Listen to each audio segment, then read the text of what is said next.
On course to be the biggest voter turnout in a century, which experts say is good news for the Biden campaign. And with a steady 10-point lead in the national polls, we ask, is there any way at this late stage for Trump to win a second term? I'll tell you how Trump can win a second term.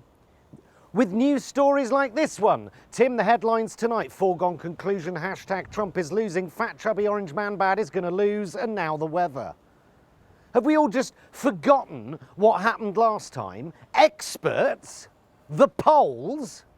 Hillary Clinton recently said that she can't entertain the idea of him winning a second term. Maybe if you'd entertain the idea that he could win a first term, yeah?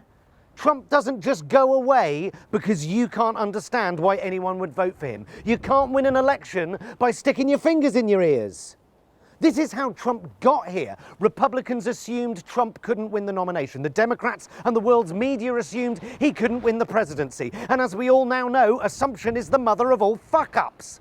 The moment the Democrats thought they had it in the bag, the moment Clinton called potential Trump voters a basket of deplorables, her fate was sealed. And we haven't learnt. Kirstie Alley recently endorsed Trump. She took a mammoth dry arse fucking on Twitter from so-called liberals. What do you think that does to other people thinking of voting for Trump? I think most are going to keep their mouth shut to avoid said dry arse fuck, and they're just going to wait until they're in the voting booth to express their opinion. There's no conversation anymore. There's no national debate. If you like Trump, you watch Fox News. If you don't, you don't. And no one talks to the other side, and you only see what you want to see.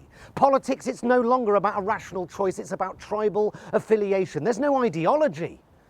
What does it mean to be a conservative in America these days? It's not about fiscal responsibility anymore, because giving huge tax breaks to billionaires isn't fiscally responsible or indeed moral. It's not about Christian values. The evangelicals, they just ignore Trump's unchristian behaviour and then convince themselves he's a Christian because he lets them walk around Walmart with military-grade assault rifles. But imagine their rage if Hillary had had 5 kids by 3 different men and had paid off a porn star. It's them and us. And that's all there is, you know? There's no ideology. Conservatism in Trump's America is about one thing and one thing alone: owning libtards, making college-educated liberal snowflakes upset. That is the Trump doctrine, trolling libs.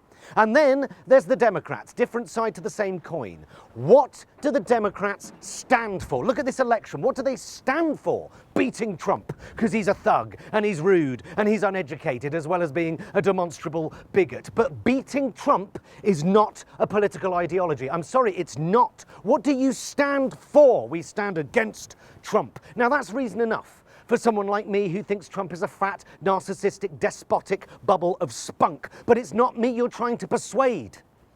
You're more than welcome to despair that anyone could be undecided in this election and dismiss anyone even thinking of voting for that man as a racist or a misogynist. Okay, but do you want their vote or don't you? Because that's how you win an election. That's how you beat Trump.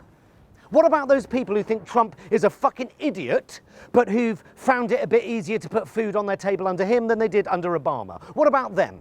Because there are millions of them. How are you trying to persuade them? Well, Trump's an idiot. Well, yeah, we know that. They know that. What do you stand for? We stand for women and minorities. Okay, that sounds disconcertingly vague. How? Well, we just stand for them. Particularly if they're a Democrat. You know, is it just me, or is their campaign a bit half-arsed? Look who they've chosen as their nominee, Joe Biden. What do you stand for? Joe, I stand for not being like Trump. I stand for being a bit like Obama. I stand for being a bit like Obama in a retirement home.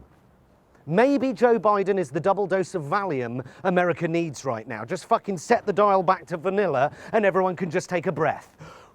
But right now, I genuinely can't see how Trump can lose this election, whether outright or by a protracted legal fight. Fuck the polls, fuck the numbers. I can feel it in my gut. Just like last time, I could feel Trump was going to do it. My fear is once again there's a lot of shy Trump voters being undercounted by the polls who are about to spring another huge surprise. But if I'm wrong, and I hope I am, but if Trump does lose on Tuesday night, it might not be a rejection of his America First doctrine, his tough immigration stance, his disastrous COVID response. If he loses, it might be because everyone has simply got fed up with him being such a fucking cock all the fucking time.